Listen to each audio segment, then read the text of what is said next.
이렇게 친정까지 돌리는 상황이라는 얘기는 거꾸로 말하면은 이탈표가 나올 가능성이 있다고 보는 거잖아요. 지금 전전긍긍하는 거잖아. 이 기사에는 이렇게 되어 있는데 여당 내부에선 추가 이탈 가능성이 이어지고 있다. 이탈표 단속 역할을 맡은 한 여당 의원은 두 자릿수까지 이탈한 상황은 아니다면서도 설득이 안 돼서 머리가 아픈 상황도 있다. 이렇게 얘기를 한다고 합니다.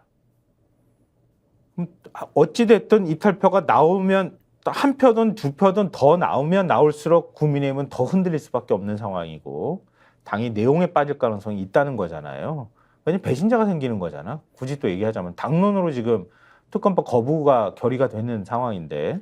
그리고 두 자릿수까지 이탈할 상황은 아니다라고 말한 것 자체가 두 자릿수를 걱정한다는 거거든요. 그렇지. 거꾸로 말하면 그렇다는 얘기인데 지금 국민의힘 내부에서 벌써부터 내용 가능성을 언급하고 있어요. 가능성이 있다는 것을 보여주는 그런 이제 발언들이 나오는데요. 경향신문 사면 보여주십시오. 차상병 특검 찬성하면 나가라. 어딜 나가? 뭐 출마하라는 건 아닐 거고 당을 떠나라. 그렇죠. 당을 나가라라는 거예요, 지금. 당을 떠나라 이런 주장이 나오고 있다는 거예요. 그렇죠. 박정우 국민의힘 당선인이 YTN 라디오하고 인터뷰에서 차상병 특검으로 대통령을 탄핵하고 빨리 대통령 선거를 하겠다는 구상이 그 안에 들어가 있다. 진실을 가려야 돼 라면서 이걸 찬성하겠다면 이 당에 그분들이 계속 있어야 되느냐 한번 생각해 봐야 한다. 그러면서 야당으로 가야 한다는 것보다는 탈당해라 그냥. 내가 이 당의 정체성과 맞는지에 대해 고민을 해봐야 된다. 그리고 공개적으로 커밍아웃 하신 분이 4분 정도 된다. 그러면서 안철수 의원과 유희동 의원을 콕 찍기도 했었다고 하고요. 김태흠 충남지사가 SNS에 글을 올렸는데 뭐 그 특검은 뭐 수사가 미진하거나 뭐 어쩌고저쩌고 특검 반대 논리는 쭉 얘기하면서 안철수 의원을 결혼하며 해괴한 논리로 특검 찬성을 하는 일부 국민의힘 의원님들 최상병 특검 반대를 당론으로 정했는데 특검을 찬성한다면 당을 떠나달라. 그게 책임 있는 모습이다. 이렇게 적었다고 하는데 안철수 의원은 어떡하냐? 유희동 의원은 이번에 다시 당선 안 됐죠? 그렇죠. 낙선됐죠? 네. 안철수 의원은 어떡하지? 그러면 큰일 났네. 뭐 근데 너무합니다. 그러니까 민주당에서 과거에 네.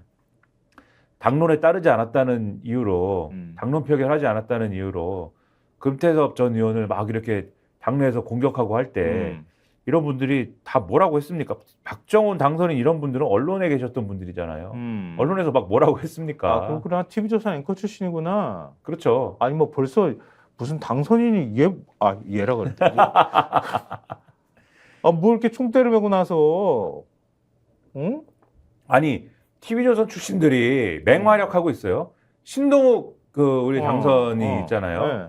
어제 범이 내려온다 신동욱. 네, SBS 라디오 출연을 해서 대통령은 경로하면 안 되나요? 이렇게 얘기했습니다. 아, 뭔가 협조 요청을 받았구나 대통령실에서.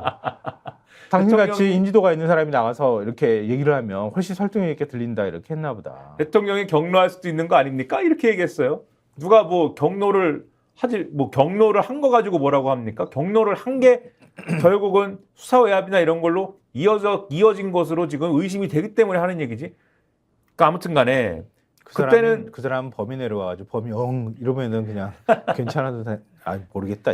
뭐 아무튼 옛날에 상대편에서 이런 일이 일어났으면은 상대편에서 당론에 따르지 않는 사람 탈당해 막 이랬으면은 민주주의가 뭐 고사됐느니 뭐 막 이랬을 분들이 아니 정치권에 가서는 다 무슨 당론에 따르지 않을 거면 탈당해 이러고 있는 걸 보면 한심하고. 근데 진짜 지금 당 지도부와 정권은 최선을 다하고 있는 것 같아요. 오늘 중앙일보 기사 제목을 보니까 네. 여당 지도부 최상병 특검 부결 믿는 구석 공공기관장 90개 빈자리 이 기사를 또 썼어요. 이거를. 네. 지난번에도 말씀드렸지 않습니까? 여기 이만큼 선물 보따리를 준비하고 있는데. 그러니까 말이에요. 그러니까 여기도 추경호 원내대표가 이 최상병 특검법 재의결에 반대해달라는 취지의 편지를 보냈지만 그래서 특검법 재의결 가능성은 낮게 당 지도부가 보고 있는데 다만 본회의 출석률에 좀 신경을 쓰는 분위기다. 그리고 21대 국회 임기가 끝난 뒤에 공공기관장 인사가 대규모로 진행될 거라는 점에 대해서 국민의힘 지도부는 부결을 전망하는 주요 이유 중 하나로 이걸 꼽고 있다. 90곳 정도 기관장 임기가 이미 만료됐거나 상반기에 만료될 예정이어서 여기에 다 들어갈 수가 있고 인사를 안 내고 있다는 거 아니야 지금. 그렇죠. 계속. 한국석유공사, 한국공항공사, 한국방송광고진흥공사, 한국투자공사, 강원랜드 등 알짜배기 기관장 자리가 공석이다. 당 관계자가 이렇게 얘기했대요. 58명의 낙천 의원을 낙하산 내려보낼 곳이 많다는 게 여당 프리미엄 아니냐. 이렇게 얘기한답니다. 그러니까 믿는 구석도 있다. 우리는 열심히 할 것이다. 여당이 좋다. 거부권 행사한 거에 대해서 찬성표를 던지는 조건으로 사실 그 공공기관장 자리도 어찌 보면 국민이 만들어 놓은 자리라고도 할 수 있잖아요. 궁극적으로는. 원래 이게 또 옛날 같으면 이렇게 하면 국민 세금이 어쩌고 하면서 막 난리가 났을 텐데 뭡니까 이게 지금. 그 표 한 번 찍어주는 조건으로 입에다가 그걸 이렇게 넣어준단 말이야. 이게 무슨 정치야. 그렇지 않아요? 협잡이죠, 협잡. 이걸 왜 이런 식으로까지 해야 해? 누구를 지키려고 이렇게 합니까 도대체? 해병대원이 순직했고 거기에 대해서 수사 외압이 있었다고 하면 그냥 그 밝혀내면 되잖아. 그렇죠. 이렇게까지 해야 할 이유가 뭐 있어? 밝히고 책임질 거 책임지면 되는 것이지. VIP 경로설 말고 해석할 방법이 없어. 그래놓고 정치를 이따위로 만들어 놓는 거야. 정말 이해가 안 되는 일들을 하고 있는데 이런 상황에서 대통령은 왜 이런 걸 하는지 모르겠는데 동아일보 사면 보여주십시오. 이거 뭔 일이야? 윤이 수사한, 그러니까 윤석열 대통령이 수사한 박근혜 전 대통령 측근 정호성 전 비서관이 대통령실에 합류한다고? 문고리 3인방 중에 한 명이죠. 문고리 3인방 중에서도 핵심이라고 했던 인물이잖아요. 그렇죠. 아까 그 얘기했던 최통령 네. 얘기하면은 그거 전화 녹음 계속했다가 이거 시리가 막 답을 하네. 뭐라고 답변한 거야, 시리가? 모르겠어요. 알겠대요. 네. 이제 그거 시리가 알아듣나? 모르겠어요. 왜 그러냐? 너도 뭐 국정농단에 뭐 합류했었어? 왜 그래? 아니 근데 그 정호성 비서가 윤 대통령이 수사해서 구속시킨 사람 아니에요? 그렇죠. 근데 왜 윤 대통령이 심사숙실 재산비서관으로 뭐 쓴다며요? 그러니까 여기 뭐라고 되어 있냐면 박근혜 전 대통령 최측근으로 꼽혔던 정호성 전 청와대 부속비서관이 윤석열 대통령의 시민사회수석실 산하 3비서관으로 합류한다. 지난해 하반기부터 공직 복귀가 검토돼 윤 대통령을 따로 만났던 것으로 알려졌다. 따로 만났다고? 그렇죠. 그래서 여권 고위 관계자가 이렇게 설명했대요. 윤 대통령은 지난해 하반기부터 정 전 비서관을 공직에 기용하는 방안을 검토했던 걸로 안다. 하반기? 선거도 전인데? 그렇죠. 대통령실 관계자는 이 박근혜 전 대통령의 요청이나 부탁이 있었던 것은 아니다라고 얘기를 했고, 네. 그리고 이 기사에 드러나는 이제 다른 인사들이 있는데, 네. 지난번에 최측근 이용 의원이 또 맞아요. 정무비서관으로 간다는 얘기가 있지 않았습니까? 예. 근데 그거는 아닌 것으로 방향이 잡혔다라고 하고, 복두규 인사기획관은 주변에 사의 표명 사실을 전했다고 한다. 예. 인사기획관실은 없어진다고 한다. 예. 나중에 한번 요거는 이유를 알아봐야 돼요. 그러게요. 요거는 이거 왜 이럴까? 그렇죠. 갑자기? 이유가 있을 것 같아요. 이거는 네. 알아봐야 됩니다. 그냥 나가는 거 아닐 겁니다. 이게 스물스물 이런 식으로 지금 대통령실 인사를 내고 있는 거잖아요. 언론이 딴 데 시선이 돌아가 있는 사이에. 이 복두규라는 분은 이원모, 주진우 이런 분들과 함께 윤석열 대통령의 최측근 이 비서관들 중 하나거든요. 근데 이런 식으로 나간다. 이유가 있을 거예요. 그러니까 이용은 간다고 했는데 안 간다고 하고 복두규는 멀쩡하게 근무하는데 사의 표명을 하고 이유가 따로 있을 것이다. 인사기획관실이 없어지고 네. 갑자기 정호성 전 비서관이 들어가고 조선일보도 한번 보여주십시오. 조선일보 8면에 보면요. 이렇게 들어가 있어요. 이해가 안 되는 게 그러면 보수층 결집을 위해서 박근혜 전 대통령 비서관을 써야 할 이유가 뭐가 있어. 언론에서 그렇게 막 분석을 하던데 조선일보 여기에 관계자 코멘트가 들어가 있어요. 대통령실 관계자 코멘트가 뭐냐면요. 정 전 비서관 기용에 대해서 역량이 뛰어나다는 평가가 있었다. 정 전 비서관을 손톱 및 가시뽑기의 적임자로 판단했다. 이렇게 얘기를 했다고 하고요. 또 다른 관계자는 윤석열 대통령과 정 전 비서관은 국정농단 수사를 통해 처음 알게 된 사이다. 라고 얘기를 했고, 정 전 비서관이 수사 당시 박 전 대통령에 대한 일관된 충성심을 보였는데 이를 윤 대통령이 높게 평가했다는 말도 나왔다고 합니다. 정 전 비서관 기용 과정에 박 전 대통령 측의 요청은 없었다고 하거든요. 이 기사에 따르면, 조선일보 기사. 근데 아무도 지금 이해를 못하는 거예요.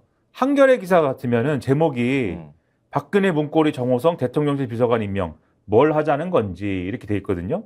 이 뭘 하자는 건지가 이 신문이 하는 게 아니고, 신문이 하는 얘기가 아니라 여당 관계자가 한 얘기인데, 한 영남권 의원이 이렇게 얘기했대요. 대통령실 인사가 일관성도 없고 뒤죽박죽인 것 같다. 일정한 기준이 있어야 하지 않나. 뭘 하자는 건지 모르겠다. 이렇게 얘기를 했다는데, 여기에는 그러니까 정호성 전 비서관은 뭘 시키기 위해서 어떤 이유로 지금 기용을 하는 거냐가 지금 설명이 하나도 안 되는 거잖아요. 그렇지. 이 기사에는 이렇게 나와요. 지금 시민사회수석실 3비서관은 그럼 뭘 하는 거냐. 원래는 지금 시민사회수석실이 다른 기사도 나오지만 사회통합비서관, 시민소통비서관, 국민공감비서관으로 구성이 돼 있는데 요 명칭을 1, 2, 3비서관으로 바꾸는 거거든요. 네. 근데 3비서관은 원래 국민공감비서관 업무에 해당하는 걸 한답니다. 네. 그럼 요게 뭐냐? 대통령실 고위관계자가 설명하는 거는 3비서관이 하는 일이 민원, 국민 제안을 접수하는 것인데 그 역할을 잘해낼 것으로 보아서 임명한 것으로 알고 있다. 이렇게 얘기를 했대요. 아니, 문고리가 뭘 국민 공감을 하고 뭘 역할을 할 게 있어. 그러니까 지금 기사마다 이분이 하는 일이 다 다르지 않습니까? 이 기사, 한겨레 기사에는 민원과 국민 제안을 접수를 하는 거고, 조선일보 기사에는 뭐 손톱 및 가시 뽑기를 하는 것이고. 손톱 및 가시가 뭐야, 대체? 그건 이제 박근혜 정권 시절에 그 유행어인데, 그게 평소에 신경 안 썼는데 일선에서 현장에서는 불편했던 규제 얘기하는 거잖아요. 규제를 그걸 왜 3비서관이 하냐고, 내 말은. 그러니까요. 그걸 갑자기 왜 그리고 이게 그러니까는 이게 다 얘기가 다르고 뭘 시킨다는 건지도 일관성이 없고, 그러다 보니까는 뭘 하자는 건지 모르겠다는 얘기가 호위무사를 찾았나? 나올 수밖에 없고. 그래서 저는 이걸 보면서 충성심이네, 충성심. 저는 이걸 보면서 아니다. 그냥 내가 그때 눈여겨봤고, 야, 절대 주군을 그 힘든 상황에서도 배신하지 않는 진짜 충성스러운 개야. 그렇게 하니까 언젠간 내가 써야 돼. 근데 자리는 마땅히 없어. 그러니까 그 이전에도 만났다는 거 아니에요? 그러니까 자리 뭐 없어? 주는 거 아니야. 근데 역시 윤석열 대통령은 특수부 검사다. 왜? 박영수 스타일이다. 뭘 수사를 하면 수사 대상하고 수사를 할 때는 친해져? 수사를 할 때는 막 구속을 시키고 막 어떻게 한다고 막 이러다가 수사가 끝나면 잘 지내 이러면서 악수를 하고 갑자기 한 배를 타요. 사업을 막 같이 하고. 우리 영화에 자주 등장하는 거잖아요. 박영수 전 특검이 그런 거잖아요. 막 수사를 할 때는 막 이런 다음에 수사가 끝나면은 이런 다음에 갑자기 형님 동생이 돼가지고는 평소에 뭐 하는 거 뒤를 봐주고 막 이러잖아요. 갑자기. 맞아요. 김만배하고 그러는 거고, 그 다음에 뒤에 무슨 가짜 수산업자하고 그러는 거고, 그리고 검사들이 종종 그런 사람들이 자꾸 나오잖아요. 수사를 하다 말고 갑자기 그 수사가 끝나면은 피의자하고 갑자기 사랑을 하고 막 이러잖아요. 이게, 역시 그쪽 분이다. 윤석열 대통령은. 수사를 하다 말고 갑자기 왜 갑자기 그런 대상을 갑자기 대통령실에 자기 부하였습니까? 그렇게 할 수 있는 거는요, 선악구분이 없는 거잖아요. 선악구분이 없는 존재는 한 사람밖에 없어. 내가 그 선악구분 위에 있는 거지. 내 마음대로 구분할 수 있는 사람이나 선악구분이 없는 거지. 우리는 규정당하는 사람들은 선악구분이 있잖아요, 늘. 그러니까 선악구분을 할 필요가 없는 사람, 내가 규정하면 선악구분 선이 되고 내가 규정하면 악이 된다고 생각하는 사람들의 사고방식과 행동 패턴이 나온다는 거예요. 참 이해할 수 없는 대통령의 모습을 비판한 칼럼들도 있습니다. 어떤 칼럼부터 얘기할까요? 한겨레 칼럼부터 얘기할까요? 좋은 대통령, 나쁜 대통령 얘기할까? 말씀해 주시죠. 네. 한겨레 신문 칼럼 한번 보여주세요. 김희철 논설위원 칼럼입니다. 칼럼 제목이 좋은 대통령, 나쁜 대통령입니다. 칼럼이 이렇게 시작해요. 말은 의식의 반영이다. 그래서 대통령의 이런 말은 명백한 이상 신호로 들린다. 걱정하지 마. 나 미국 대통령이야. 모든 게 괜찮을 거야. 강인하게 버텨. 몇 마디에 불과하나 심증이 드러나 있다. 대통령이니 뭐든 할 수 있다고 생각한다. 이 정호성하고 똑같네. 한시적으로 위임받은 권력이란 자각이 있다면 감히 입에 담지 못할 말이다. 공사 분별도 없다. 도널드 트럼프 전 미국 대통령이 했다는 이 말은 지난 14일 미국 뉴욕의 맨하튼 형사법정에서 공개돼 세상에 알려졌다. 트럼프의 성추문 입막음 사건 공판에서다. 이러면서 쭉 이렇게 트럼프 얘기가 쭉 가요. 그리고 대통령 권력의 사유화는 언제든 현실이 될 수 있는 제도적 위험 요소다. 내각제 총리는 꿈도 꿀 수 없는 제왕적 권한 때문이다. 그만큼 유혹은 강렬하고 끈질기다. 기꺼이 넘어간 사람은 트럼프만이 아니다. 이러면서 리처드 닉슨 사례를 쭉 얘기하고요. 근데 그러나 세상에는 정반대 부류의 대통령도 없지 않다.